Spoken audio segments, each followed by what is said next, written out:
Muy bien.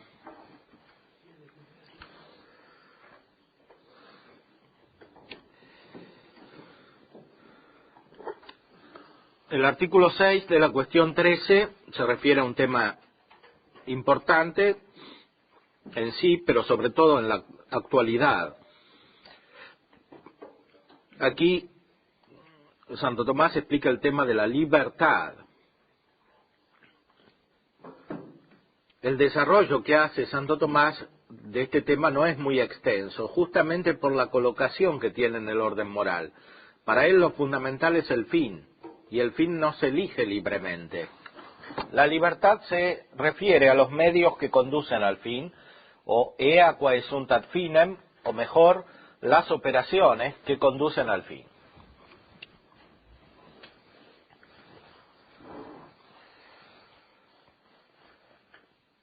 Libertad es lo contrario de necesidad.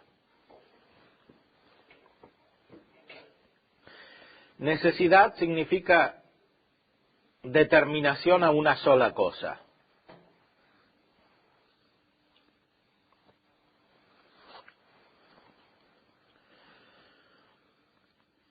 El hombre no elige por necesidad.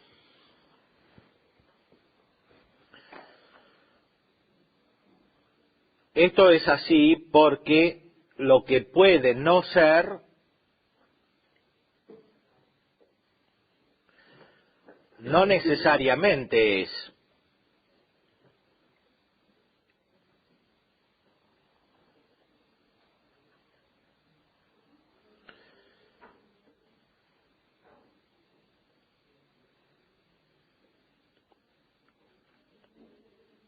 Que sea posible no elegir o elegir es algo de lo cual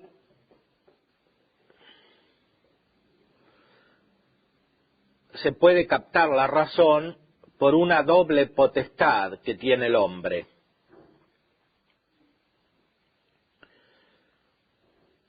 El hombre puede querer y no querer, obrar y no obrar. Puede también querer esto o querer aquello, obrar esto u obrar aquello. La razón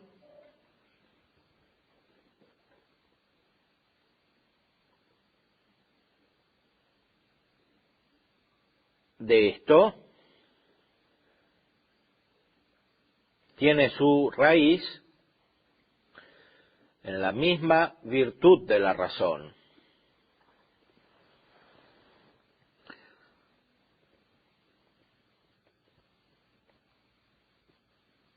Lo que la razón puede aprender como bueno,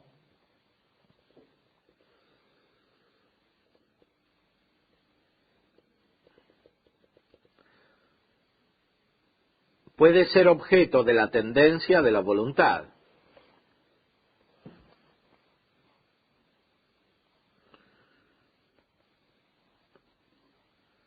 Ahora bien, la razón puede aprehender como bueno no solamente lo que es querer u obrar, sino también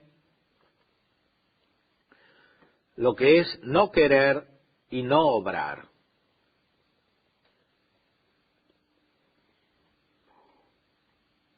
Más aún, en todos los bienes particulares puede considerar la razón de un cierto bien y el defecto de algún bien, que tiene razón de mal. Y según esto puede aprehender cada uno de estos bienes como elegible o como huible, como algo que hay que elegir o como algo de lo cual hay que huir.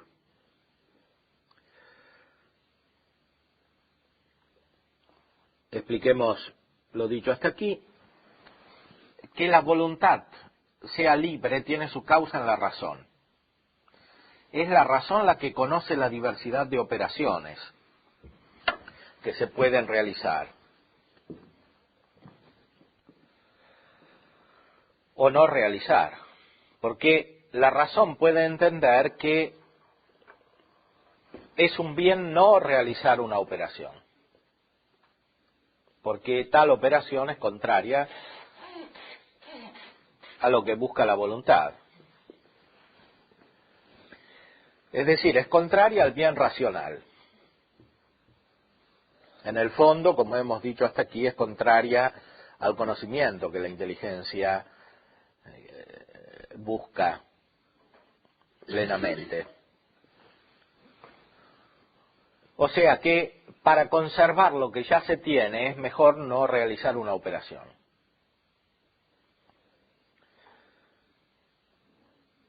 Esto tiene muchas aplicaciones en el orden sobrenatural. Por ejemplo, en los ejercicios espirituales de San Ignacio, la elección de estado, se regula según este principio.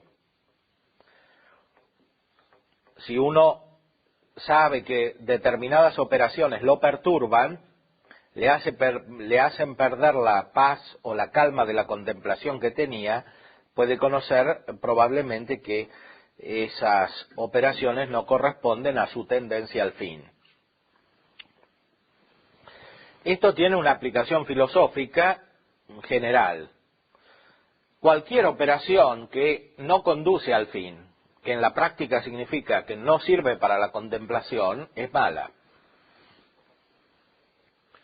Si estructuralmente no sirve para la contemplación, es mala. Por ejemplo, la fornicación de la cual hablábamos es mala porque en sí misma contiene el dar primado al bien sensible sobre la operación de la inteligencia, que es el bien inteligible.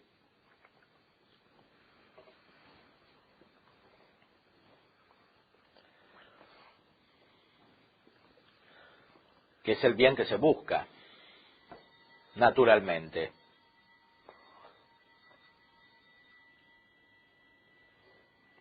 Aunque, como ya hemos explicado, hay personas que lo buscan de una manera muy imperfecta porque no tienen la inteligencia suficientemente desarrollada, como para darse cuenta qué es lo que conduce a lo que buscan y qué no conduce a lo que buscan. Más aún, eso mismo que buscan lo entienden de una manera muy confusa y muy imperfecta. No saben en qué consiste lo que buscan. Y por eso hay mucha gente que se siente mal y no sabe lo que le pasa. Para todo eso es necesario usar la inteligencia.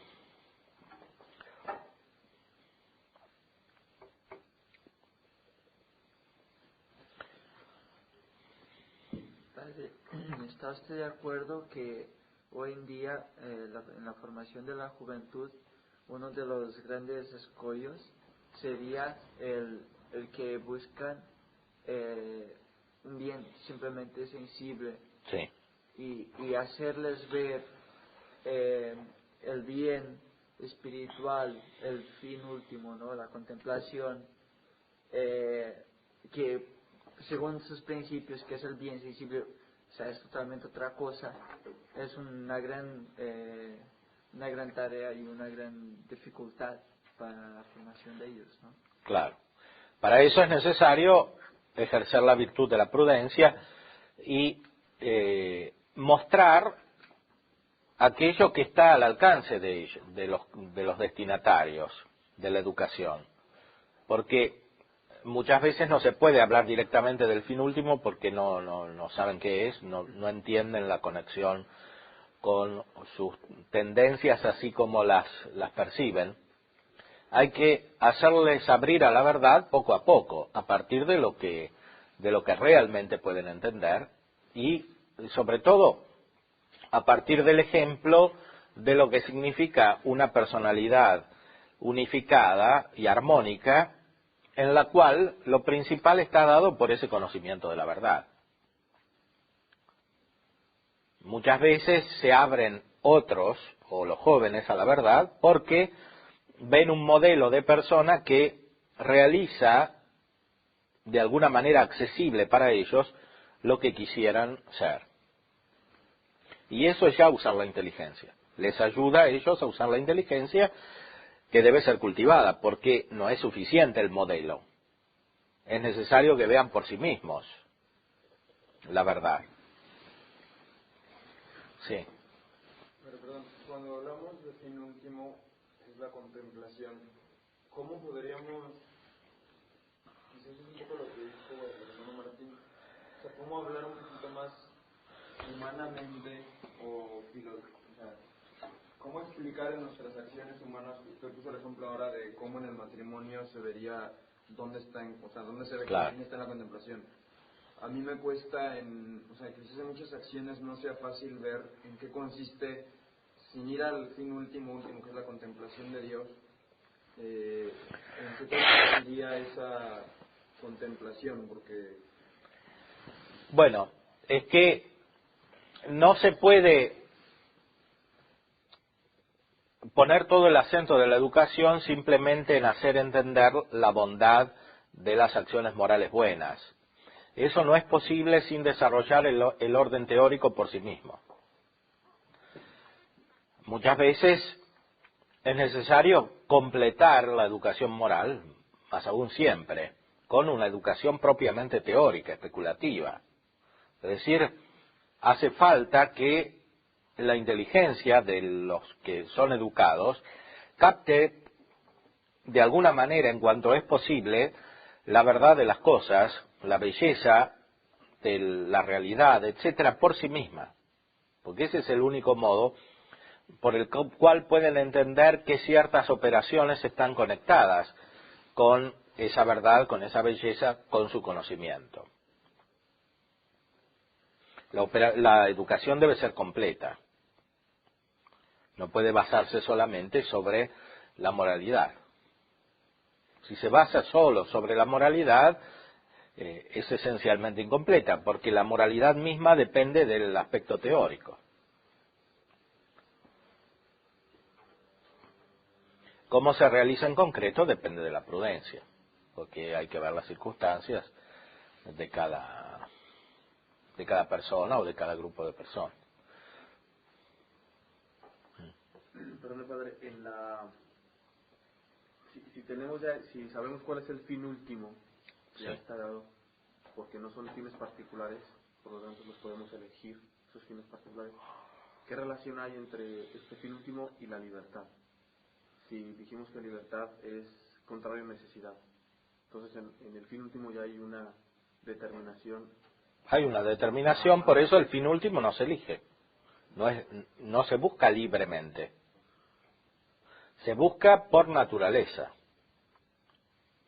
Hay una necesidad propia de la naturaleza, que por supuesto en este caso es una naturaleza espiritual. No es una naturaleza sensible y por lo tanto no es la misma necesidad por la cual el animal busca un bien sensible. Es algo de la naturaleza del espíritu buscar este bien inteligible que consiste en la contemplación. Esa búsqueda no es libre. Es libre la elección de las operaciones necesarias para alcanzar ese fin. Así como el racionalismo moderno, especialmente de Kant, da vuelta, invierte el orden entre el intelecto y la razón y pone más importante a la razón que el intelecto, cuando para Santo Tomás y para Aristóteles y para toda la filosofía clásica es más importante el intelecto que la razón, así también con la voluntad pone como más importante la libertad y la elección que la búsqueda natural del fin, que la intención.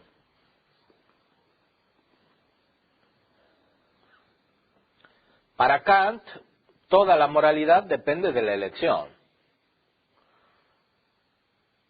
y no del fin.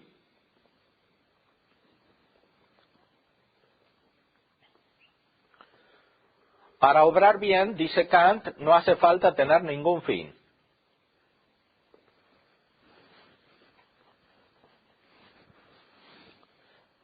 no hace falta tener ninguna idea de Dios, dice él.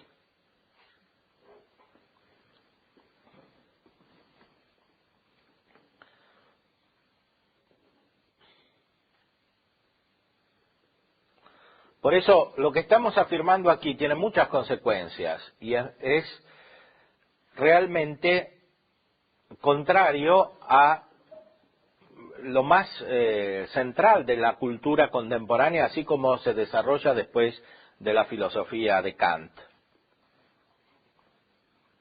Esta cultura está centrada toda en la elección, en la libertad.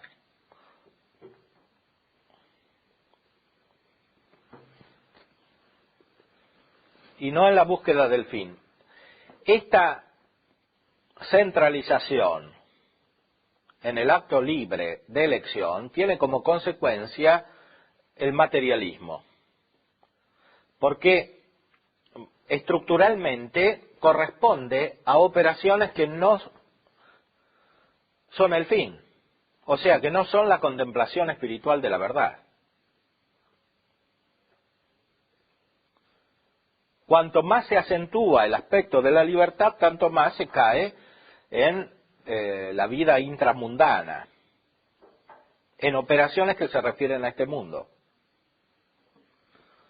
al uso de las cosas sensibles. La moral contemporánea está basada sobre esta idea. El hombre se desarrolla cuando puede elegir todo. Pero elegir todo, ¿qué significa? Elegir operaciones que se refieren a las cosas sensibles.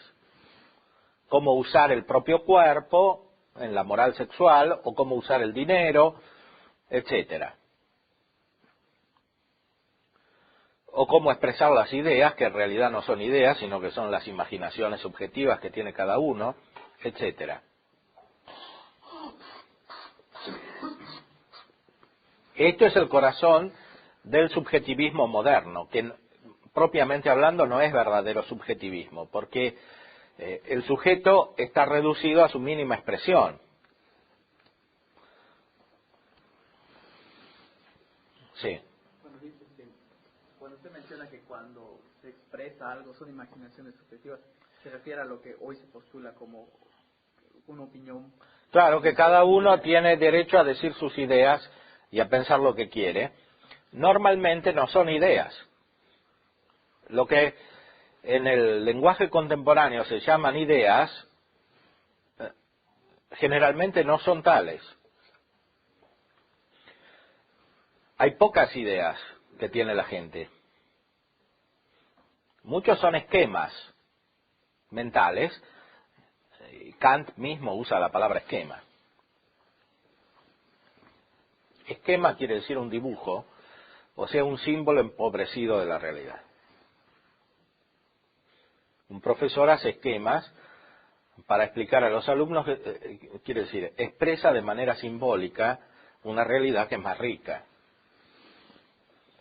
Para los kantianos y para toda la concepción contemporánea de la inteligencia, esta lo único que hace es producir esquemas. No entra en lo profundo de la realidad, en el conocimiento de las esencias de las cosas. Los esquemas son esquemas operativos, sirven para obrar. ¿Y obrar qué quiere decir para ellos? Quiere decir realizar operaciones sensitivas, buscar bienes sensibles. La cultura contemporánea sería un modo sofisticado para buscar un bienestar sensible. O sea, un modo para producir sensaciones.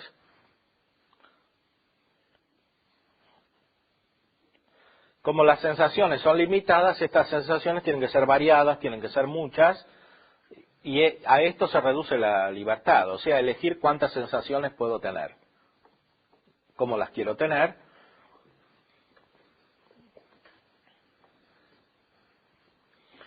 Lo cual, por sí mismo, lleva a una autoanulación de la libertad, porque de esta manera la libertad se reduce cada vez más a la espontaneidad propia del mundo animal.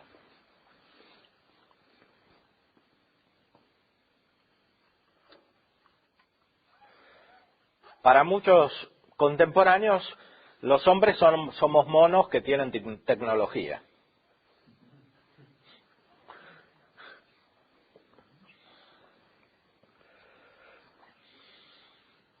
Somos monos más desarrollados que hemos inventado artefactos. En vez de tomar la banana con un palo, como decía Keller y otros que hicieron ciertas experiencias con los monos, para ver si en el fondo tenían algo de inteligencia, nosotros buscamos los bienes sensibles con medios elaborados, pero siempre lo que buscamos son bienes sensibles. Entonces, la libertad está reducida a la determinación de los bienes sensibles que buscamos. Y por eso para muchas teorías morales se trata de una especie de cálculo de la utilidad, o sea, de cuántos bienes alcanzo por un medio o por el otro.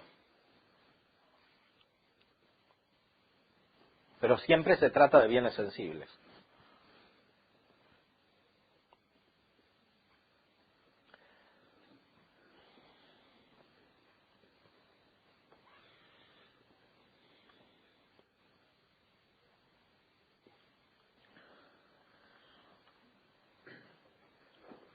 Bueno, perdón. La tendencia al bien último, podríamos decir que es algo, o bueno, creo que Santo Tomás enseña que obviamente se alcanza esto de modo pleno solo en la otra vida, ¿no? Por lo tanto, podríamos decir que en la vida del hombre aquí es un proceso al infinito, o sea, que no es que nunca se alcanza, sino que es algo de lo que siempre vas, pero nunca se alcanza de modo completo. Para Aristóteles y para Santo Tomás se alcanza en esta vida. Eso es el fin imperfecto, y es la contemplación metafísica, que para Aristóteles es una participación del conocimiento que Dios tiene de sí mismo.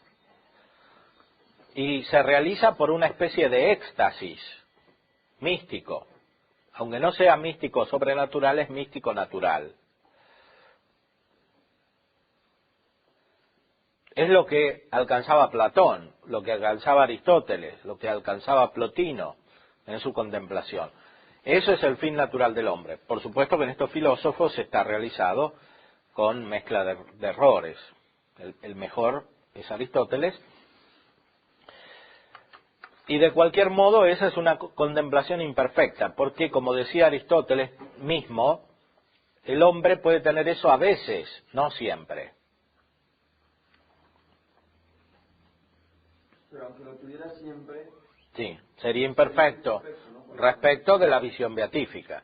La visión beatífica es el fin perfecto, como explicó Santo Tomás en las cuestiones anteriores. Fin perfecto es la visión de la esencia de Dios, como Él se ve a sí mismo. Entonces sí sería correcto decir que la intención es un movimiento que en cierto sentido no encuentra, o sea, no tiene término al menos. O sea, no es como una elección que yo elijo, hay varias posibilidades para tal, elijo y punto, elegí. La intención no, la intención como que se realiza a través de esas elecciones, ¿no? Pero no sí. es... La intención tiene un modo propio de realizarse, que es un acto especial de tendencia al fin, el cual a su vez produce la elección.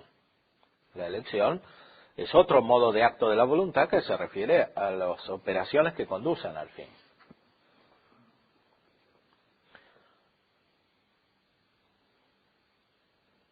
En ese sentido no es una búsqueda infinita o indeterminada. Sería tal si hubiera que elegir constantemente al infinito. Cuando se alcanza el fin no hay que elegir más. Se acabó la búsqueda, en el sentido de elecciones nuevas.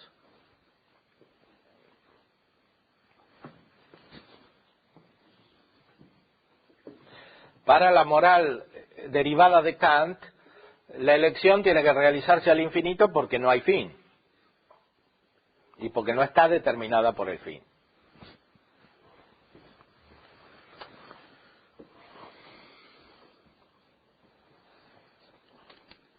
Volvamos al texto de la cuestión 13, artículo 6.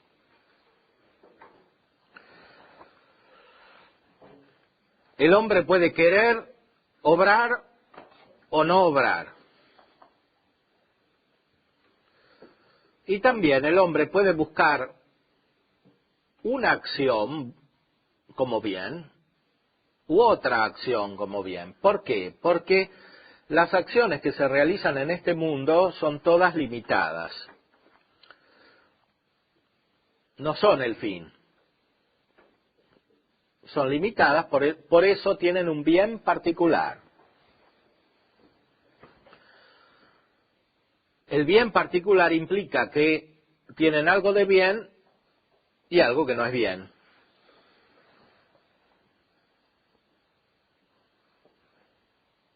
Tienen algún defecto.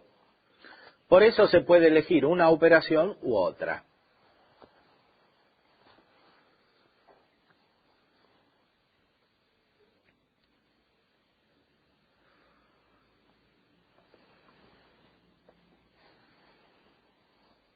Es decir, ninguna operación humana en este mundo es el fin. Por eso es defectuosa. Y cada una tiene un defecto distinto, así como tiene una participación distinta del bien. Por esa misma razón se puede elegir entre ellas. Más aún, algunas son estructuralmente defectuosas. Eso significa que implican en sí una contradicción, consigo mismas y con el fin. La fornicación es un acto de voluntad contrario a la voluntad. ¿Por qué? Porque reduce la operación del hombre al nivel sensitivo, que no es el propio de la voluntad espiritual. Y a su vez, por eso mismo es contraria al fin que la voluntad busca.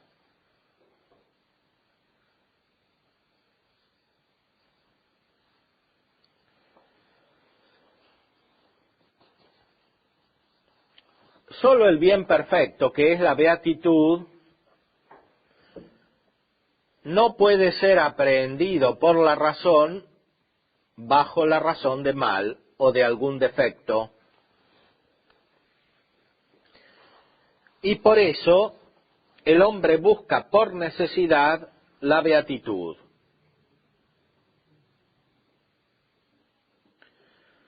Ni puede querer ser ni puede no querer ser beato o ser miserable.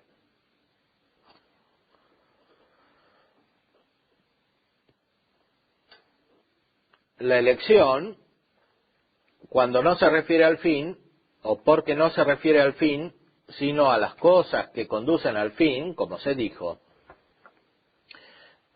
no se refiere al bien perfecto, que es la beatitud, sino a los otros particulares bienes. Y por eso el hombre no elige por necesidad, sino libremente. Fíjense entonces cómo Santo Tomás afirma con mucha fuerza que la libertad tiene una condición subordinada. No es lo principal del hombre. El hombre es libre porque es defectuoso.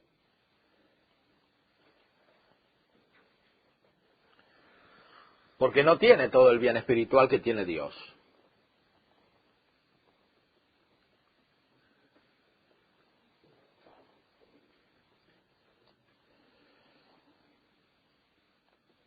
Si comparamos, sin embargo, el hombre con las naturalezas inferiores, tenemos que decir que el hombre es libre porque es racional, porque es superior a los animales, como hemos visto en un artículo anterior. La raíz de la libertad está en la razón, en la inteligencia. Tengo dos preguntas. En este sentido, los ángeles no serían libres. Los ángeles no son libres respecto de la búsqueda del bien que ya poseen. Son libres en un sentido superior, respecto de las operaciones que realizan ya en posesión del bien. Y de esa manera también Dios es libre, porque Dios puede realizar muchas operaciones suponiendo su bien perfecto, que posee perfectamente, absolutamente. La libertad, en ese sentido, se entiende de una manera superior. Una cosa es ser libre porque se tiene que alcanzar lo que no se posee, y otra cosa es ser libre de obrar como se quiere porque ya se posee el bien. Este segundo sentido de la palabra libertad significa determinar cómo se distribuye o se difunde el bien poseído. El primer sentido significa determinar cómo se alcanza el bien que no se posee plenamente.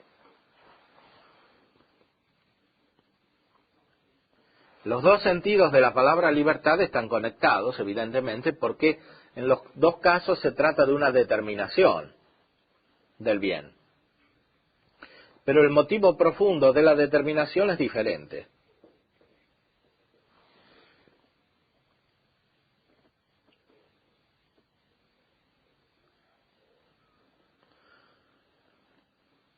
Uno tiene raíz en un defecto y otro tiene raíz en una perfección.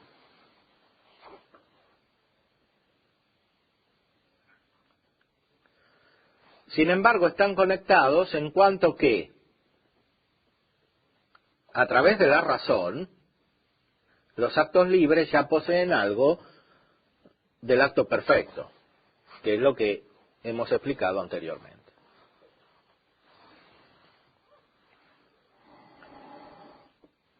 Por un lado, el acto humano libre es defectuoso, porque no posee el bien.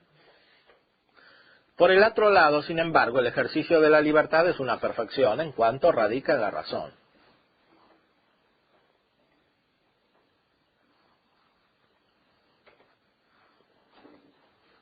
Otra pregunta sería, cuando, por ejemplo, hablamos de personas que odian a Dios, Sí. ¿cómo se podría entender? Porque, digamos, realmente no tienen opción, digamos, de odiar o no son libres para elegir o no elegir a Dios, que es su fin último. Entonces sería un acto de libertad ahí de... Bueno, odiar significa no querer. Entonces, propiamente hablando, el odio es un acto por el cual se reprime la tendencia de alguien hacia el bien. Por eso, como dice Santo Tomás aquí, en la prima secunda, el odio surge del amor. Cuanto más se odia es porque más amor se tiene en la raíz, aunque ese amor no da fruto en el sentido de que no produce todas las operaciones que deberían surgir de él.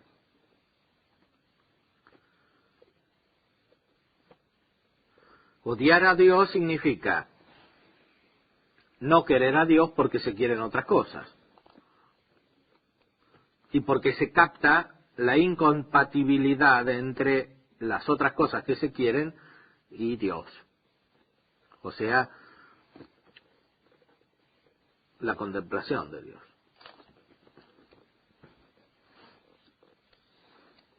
Y en ese sentido también sería, creo yo, por el hecho de que la razón todavía no alcanza a ver la esencia de Dios, ¿no? Porque en la visión beatífica pues se puede ver la libertad de pecar, ¿no? Porque no se puede pecar, porque es indignante ver lo que es Dios. Sí. Y por eso no hace libertad de pecar ni los ángeles ni los bienaventurados. Mientras que nuestra razón limitada a lo mejor en un momento dado no alcanza a ver una persona que es satánica o que es atea o lo que sea, no alcanza a ver lo que es Dios.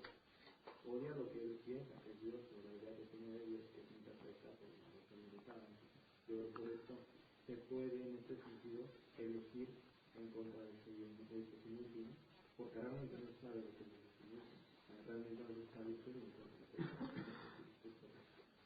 Sí, aunque también podría decirse que incluso sin tener una idea equivocada de Dios, sino captándolo como se lo puede captar en esta vida, incluso así se lo puede odiar, o se puede elegir otra cosa como si fuera el fin, sabiendo que no lo es. Porque una persona que obra mal no necesariamente es un ateo o alguien que elaboró una filosofía contraria a la verdad. Es simplemente uno que obra mal. O sea, uno que elige otro tipo de bien, un bien mezclado con un mal, porque quiere eso, y justamente por eso deja de lado la búsqueda del bien real. O sea, un pecador, muchas veces los pecadores saben que son pecadores y que eso no es lo que Dios quiere, o que no es lo que conduce hacia la contemplación de Dios. Y lo hacen igual. Yo creo que también mencionamos que son los ángeles, eso que les determina a ellos a llevar adelante ese bien que poseen, que también ese bien y convertirlo en el mal, que son los ángeles, por ejemplo, caídos. Que en vez de, aunque estuvieron contemplando a Dios, y contemplaron a Dios en el momento de la cruz, elegieron el mal y elegieron Dios. ¿O cómo se explica bien? Bueno, elegir el mal propiamente hablando no se puede, porque siempre lo que se elige es algo bueno. El problema es que eso bueno está desconectado con el fin. O sea, eso bueno, todo tiene algo de bueno. Cualquier operación humana tiene algo de bueno. Pero eso que tiene de bueno no está ordenado al fin, no está conectado al fin. Por eso no tiene toda la bondad que debería tener. Eso es justamente el mal. Que le falta la totalidad de lo que debería tener el acto, y esa totalidad la conoce y la determina la razón, la inteligencia. Ahí está el mal. No se elige directamente el mal como mal, porque el mal como mal no puede mover la voluntad.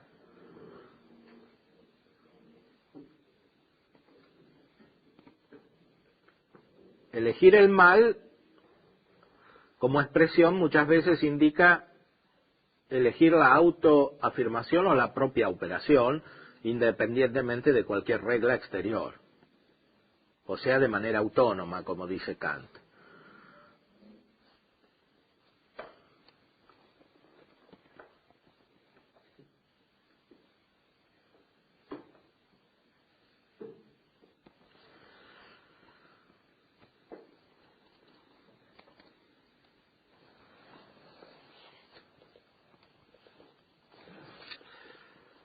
Vamos a pasar al acto intelectual.